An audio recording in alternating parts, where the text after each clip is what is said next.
पश्चिम Asia में तनाव के बीच ईरान ने अमेरिका के खिलाफ बड़ी जीत का दावा किया है। ईरान के राष्ट्रपति मसूद पेज़ेश्कियान ने कहा है कि दुनिया ने मान लिया है कि ईरान ने अमेरिका को हरा दिया है। ईरानी सरकारी मीडिया के मुताबिक पेज़ेश्कियान ने कहा कि अब अमेरिका के साथ युद्ध खत्म होना चाहिए क्योंकि दुनिया ईरान की जीत को स्वीकार कर चुकी है। हालांकि दूसरी तरफ अमेरिका का दबाव लगातार बढ़ता जा रहा है। ट्रंप प्रशासन ईरान पर आर्थिक प्रतिबंध और कड़े करने की तैयारी में है। अमेरिका का दबाव ईरान के परमाणु कार्यक्रम को रोकने और रणनीतिक हॉर्मुज़ स्ट्रेट को पूरी तरह खोलने को लेकर है। इस बीच गोलन हाइट्स को लेकर अमेरिका के रुख पर भी सवाल उठ रहे हैं। अमेरिकी राजदूत टॉम बैरक ने कहा कि गोलन हाइट्स पर इजरायल का कब्जा अभी भी कायम है और ये संयुक्त राष्ट्र के प्रस्तावों के खिलाफ है।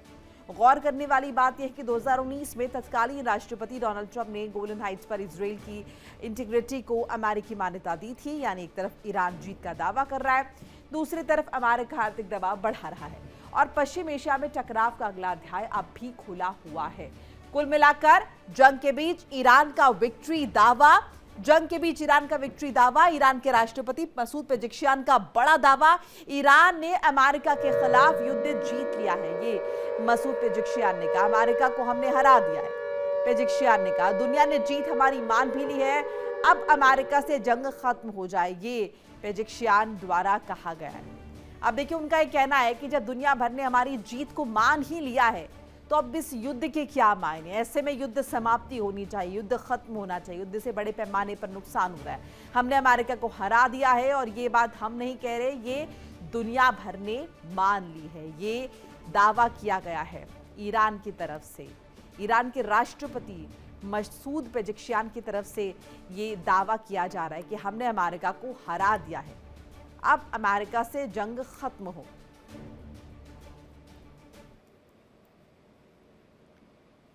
और इसी पर जरा बातचीत के लिए मेरे साथ खास मेहमान हैं मनोज कुमार भूर, राजनीतिक विशेषज्ञ, डॉक्टर जिताब सिंह, विदेश मामलों के जानकार, ग्रुप कैप्टन यूके देवनाथ निर्जा, रक्षा विशेषज्ञ। आप तीनों का बहुत बहुत स्वागत है। देवनाथ जी के साथ शुरुआत कर लेते। देवनाथ जी, ईरान का ये कहना, ये दावा कि हम तो जीत चुके हैं, अब ये युद्ध खत्म होना चाहिए। अब अमेरिका कोई ईरान के इस दावे की प्रतीक्षा थोड़ी कर रहा है कि ईरान ये दावा कर रहा है कि हम जीत गए, अब युद्ध खत्म होना चाहिए। ऐसे में क्या मायने निकालें इसके? मोनिका जी, जब ईरान कहता है कि ईरान इस युद्ध को जीत चुका है, उसका तात्पर्य यह है कि ईरान इस युद्ध को हारा नहीं है। और ईरान को शुरुआती दौर से ही मालूम था कि अमेरिका चाहे हजारों बॉम्ब गिरा लेगा, लेकिन ईरान घुटने नहीं टेकेगा। ईरान को ये मालूम था कि ईरान अमेरिका को तो नहीं हरा सकता, लेकिन ईरान को ये मालूम था कि वह खुद स्वयं को सरेंडर करने से रोक सकता है। तो आज के दिन में अगर आप प्लस और माइनस देखें, स्ट्रेट ऑफ हॉर्मुज़ जो है उस पर ईरान का कमोबेश कब्जा है।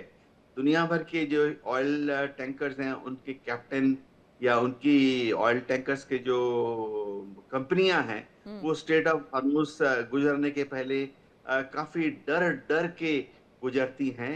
और ज्यादातर टैंकर कंपनियां जो हैं, ईरान से परमिशन लेकर ही स्ट्रेट ऑफ हॉर्मुज़ क्रॉस करती हैं।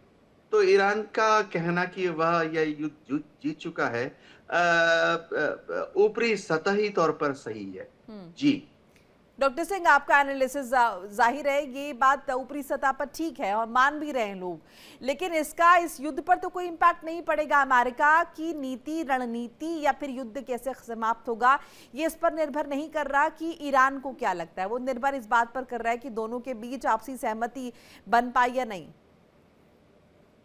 देखिए मोनिका जी, ये पोस्चरिंग ज्यादा है और पोस्चरिंग दोनों तरफ से हो रही है कि ये मानो किसी तरह से इस युद्ध को खत्म किया जाए। जरूरत दोनों को है खत्म करने की। निश्चित रूप से जो आर्थिक नाकाबंदी की पहल फिर से अमेरिका द्वारा की गई है और डी-डे की बात की जा रही है कि कल 24 तारीख को वो डी-डे आर्थिक एक हमला करने की पूरी बात कर रहे हैं और बड़े पैमाने पे उसमें राष्ट्रपति ट्रंप की कोशिश है कि जो रीजनल पावर्स हैं, खास करके खाड़ी के देश, उनको भी इन्वॉल्व किया जाए। और उसके तहत उन्होंने दुनिया के जो बड़े बड़े देश हैं या जो बड़ी कंपनियां हैं जो चीन के ईरान के साथ डील करती हैं, उन पे भी बैन करने की और एक्शन लेने की बात हो रही है। मुझे लगता है इसका असर निश्चित रूप से ईरान पे और ज्यादा पड़ने जा रहा है, खास करके जब यूएई ने एक तरह से अनाउंस कर दिया है ईरान पे आर्थिक एक व्यापारिक बंदी की। तो मुझे लगता है ईरान उससे घबराया हुआ है, क्योंकि उसकी आर्थिक हालत अच्छी तो नहीं है, लेकिन वो इसको एक्सेप्ट नहीं करेगा। तो मुझे लगता है उस छटपटाहट का एक ये पेजेस्कियन का बयान मैं उसी संदर्भ में देखूंगा कि इनको लग रहा है कि किसी तरह नो जो एमओयू की बात वो बार बार रेफर कर रहे हैं कि एमओयू पे सारे लोग एग्री थे, ईरान के अंदर में भी उस पे एक तरह से सहमति बन गई थी, तो उस एमओयू को लागू करना चाहिए, इस तरह की बातें हो रही हैं। और ईरान का दबदबा थोड़ी सी दिखाने की एक, जो कहते हैं ना कि मनोवैज्ञानिक दबाव बनाने की कोशिश है। लेकिन दोनों तरफ से अमेरिका को भी जरूरत है। अभी जो इलेक्शन का माहौल है, राष्ट्रपति ट्रंप की लोकप्रियता जो काफी गिरी है अमेरिका के अंदर में, तो वो भी चाह रहे हैं कि किसी तरह से ये मामला सुलझ जाए, लेकिन कैसे सुलझे इस पे अभी तक सहमति नहीं बनी है, क्योंकि ईरान भी अपनी तरफ से अड़ा हुआ है, और मुझे लगता है इतनी आसानी से इतनी जल्दी ये सुलझने वाला भी नहीं दिख रहा।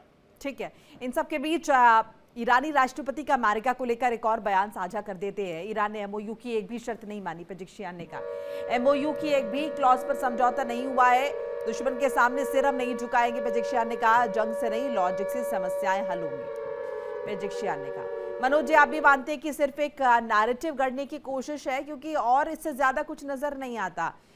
लॉजिक से समस्याएं हल होंगी, जंग से नहीं होंगी, निश्चित तौर पर हम सब बखूबी जानते हैं, लेकिन ये बात अमेरिका को कौन समझाएगा?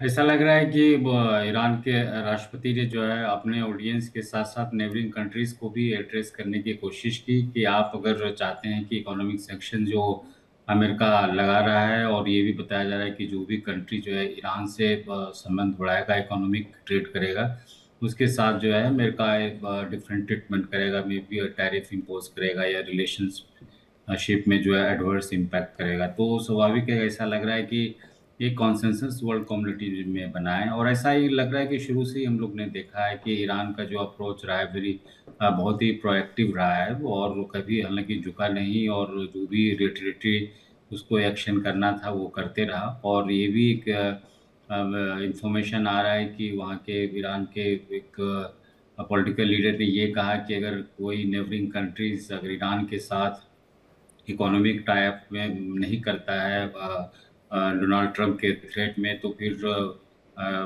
ईरान भी जो है एक उनके साथ एक डिफरेंट अप्रोच अपनाएगा, चाहे ट्रेड में हो, चाहे ऑयल को लेकर के।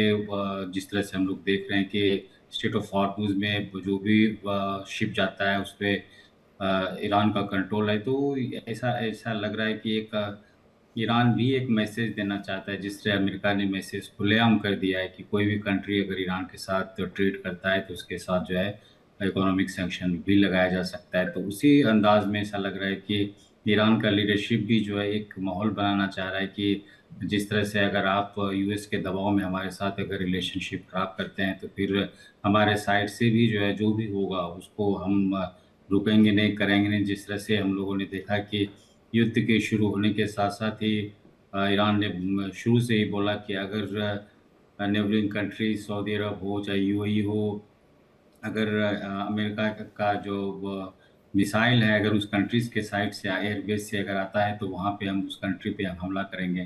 तो एक जो इनका अप्रोच रहा है कि नेबरिंग कंट्रीज को भी एक मैसेज देना, ऐसा लग रहा है कि उसी तरह से जो है प्रेसिडेंट ने भी एक मैसेज देने की कोशिश की है कि आप जो है अमेरिका के दबाव में बताइए, हम लोग का जो ट्रेड है, रिलेशंस है, वो कंटिन्यू रहना चाहिए। अमेरिका चूंकि ये वार जो है जीतने वाला नहीं है, जीत भी नहीं सकता है, और जिस तरह से जितने भी एक्शंस में अमेरिका के होंगे उसके लिए हम तैयार हैं। वो तो ऐसा लग रहा है कि युद्ध में का अभी कुछ आने वाले समय में कुछ ऐसा नहीं लग रहा है कि कुछ डिसीजन भी होने वाला है। और जिस तरह से यूएस में इलेक्शन भी है, इसको लेकर के इनको पता है, ईरान को पता है कि वहाँ पे डोनाल्ड ट्रंप जो है बहुत ही दबाव में है, और जिस तरह से डेमोक्रेट वहाँ पे हॉबी हो रहा है, हम लोगों ने देखा कि सीनेट में हो चाहे कांग्रेस में हो, वहाँ पे जो है आंसर देना बहुत मुश्किल हो जाता है रिपब्लिकन को। तो हम ऐसा लग रहा है कि जो प्रेसिडेंट है उनका यही अप्रोच था, एक मैसेज देना वर्ल्ड को कि अमेरिका जीत नहीं सकता है इस वॉर में,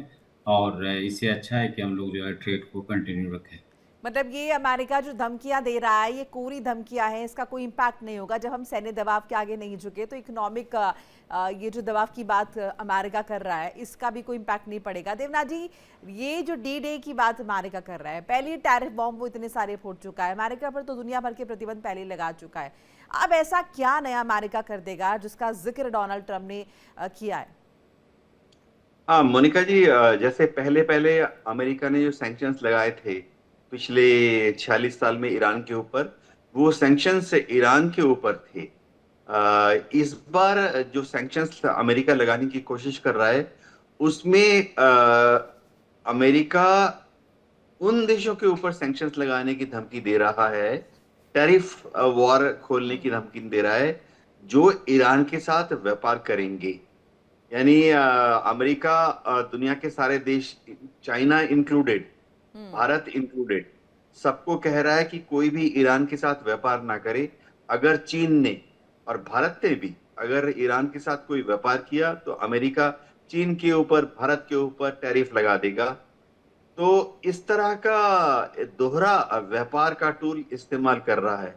पहले का दबाव ऐसा था कि ईरान व्यापार ना कर पाए।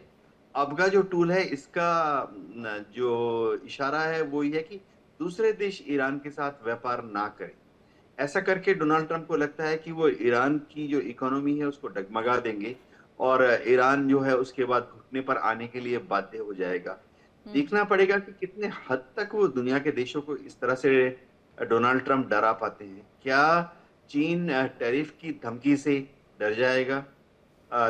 देखना पड़ेगा कि अगर वाकई अमेरिका चीन के ऊपर टैरिफ लगाता है, समझिए 50%, तो चीन क्या चुपचाप उससे डरकर ईरान के साथ व्यापार करना बंद कर देगा, या चीन भी अमेरिका के ऊपर 50% काउंटर टैरिफ लगा देगा?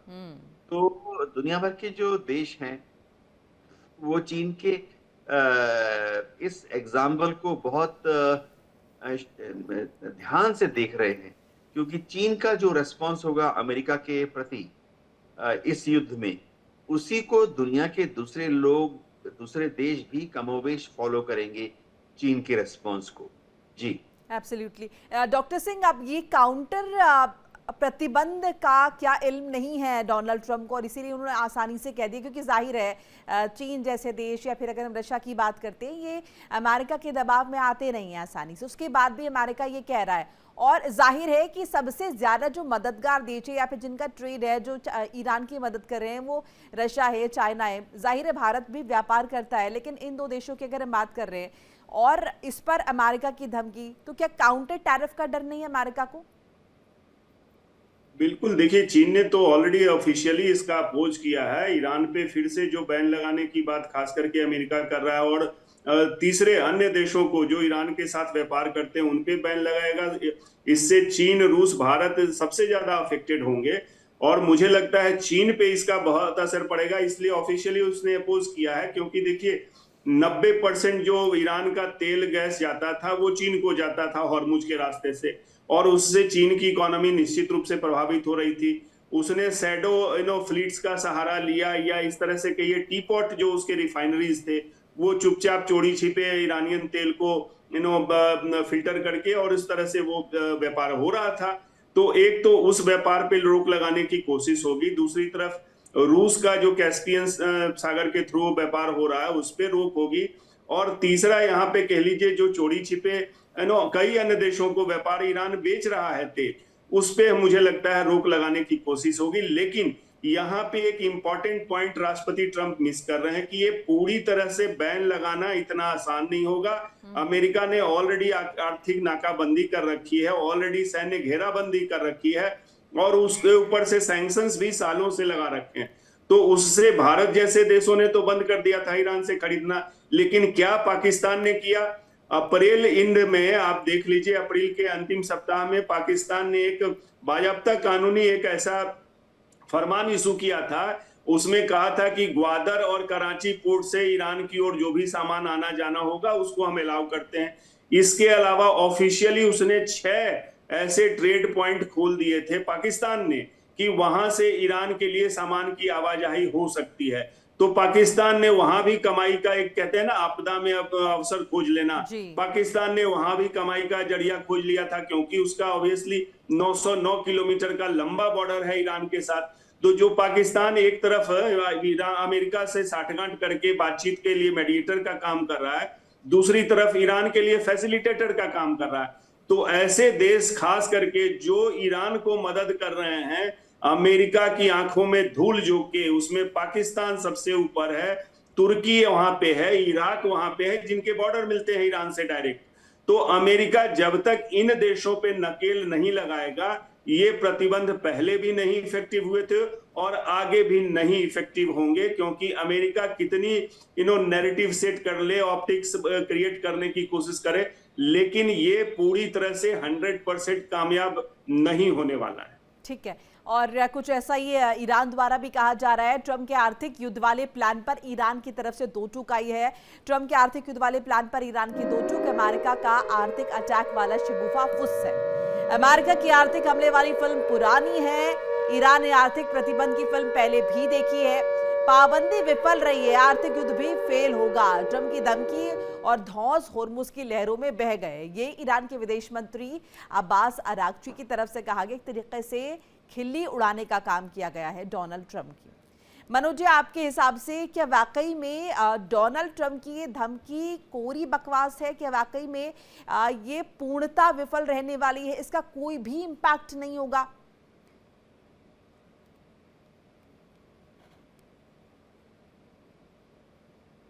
ऐसा लग रहा है कि ये भी अनाउंसमेंट जो है डोनाल्ड ट्रंप का फिर से बाद में आगे चल करके विड्रॉ करना पड़ेगा, क्योंकि जिस तरह से हम लोग देख रहे हैं कि डोनाल्ड ट्रंप ने टैरिफ भी इम्पोज किया, तो वहाँ के कोर्ट ने भी जो है उन पे पाबंदी लगा दिया। तो और जिस तरह से वर्ल्ड के लगभग सभी कंट्री के साथ जो है अमेरिका का एक ट्रेड रहता है, और सिर्फ वो पर्टिकुलर कंट्री ही बेनिफिट नहीं लेता है, अमेरिकन कंट्री ज़्यादा फ़ायदा उठाता है, वो चाहे डेवलपिंग कंट्री हो। तो स्वाभाविक है कि वहाँ के बिजनेसमैन पे भी जो है वो दबाव बनेगा, वो भी जो है ट्रंप एडमिनिस्ट्रेशन पे दबाव लगाएंगे करेंगे कि जो है इस तरह का जो है अप्रोच से जो है इकोनॉमी जो है अमेरिका का वो डाउन हो सकता है। जिस तरह से हम लोग देख ही रहे हैं कि इस वॉर के बाद जो है अमेरिकन में इन्फ्लेशन बढ़ा है, लोगों परचेजिंग, लोगों का जो प्राइसेस है आइटम्स का, गुड्स का, वो जो है वो बढ़ा है। तो वहाँ के लोग ऐसे भी परेशान हैं। और जिस तरह से पॉपुलरिटी की भी अगर बात करें तो बहुत तो डाउनफॉल हुआ है डोनाल्ड ट्रंप का, इसके जो भी डिसीजन रहे हैं। तो ऐसा लग मनोज रहा जी, है इतने कि दबाव के बाद भी डोनाल्ड ट्रंप इस तरह का स्टेटमेंट दे रहे हैं, आपको क्या लग रहा है वो यू टर्न लेने वाले हैं इससे, या फिर अब चूंकि कह दिया है तो करना तो होगा ही? देखो जब वो कहें तो हो सकता है कि वो एडमिनिस्ट्रेशन जो है इसी दिशा में भी काम करेंगे। ये मंडे को शायद वो कुछ इसका ड्राफ्ट तो बताएंगे लोगों को कि अल्टीमेटली वो किस तरह से वो करने वाले हैं। तो चूंकि प्रेसिडेंट हैं और उनको ये स्टेटमेंट दे दिया है, तो स्वाभाविक है कि उनके एडमिनिस्ट्रेशन इसी और काम करेंगे और कुछ वो कोशिश करेंगे कि इसी डायरेक्शन में वो किन किन कंट्रीज पे इम्पोज किया जाए, किन से ऐसा उनको लगेगा कि ज़्यादा इम्पैक्ट पड़ेगा। जैसे इंडिया हो, चाइना हो, अगर इन दोनों कंट्री पे अगर ज़्यादा इम्पोज किया जाता है तो एक वर्ल्ड पे भी एक मैसेज आएगा कि देखो इतने बड़े कंट्री हैं, इन पे भी इस तरह का सैंक्शन लगाया गया है, टैरिफ इम्पोज किया गया है। तो जो भी छोटे कंट्री हैं उन पे एक दबाव बनेगा कि हम भी जो है वो चाहे ईरान के साथ जो है रिलेशनशिप नहीं बनाएंगे या ट्रेड नहीं बनाएंगे। लेकिन स्वाभाविक है कि हम लोगों ने देखा, हालांकि चाइना के एक लीडर का इसे स्टेटमेंट भी आया है कि इससे जो है कुछ होने वाला नहीं है वो है। और डोनाल्ड ट्रंप को चाहे यूएस एडमिनिस्ट्रेशन को सोचना चाहिए कि इस तरह का जो है पाबंदी या टैरिफ जो भी थ्रेट के रूप में दिया जा रहा है, इससे बचना चाहिए। तो धीरे धीरे आने वाले समय में जो है आज से ही हम लोग देखेंगे कि डिफरेंट डिफरेंट कंट्रीज के लीडर जो है इसको लेकर के अपना स्टेटमेंट देंगे। और जब डिक्लेयर हो जाएगा अमेरिका से कि किन किन कंट्रीज पे जो है वो इस तरह का पाबंदी लगाया जा रहा है, फिर वहाँ पे के जो लीडर हैं वो कुछ बोलेंगे।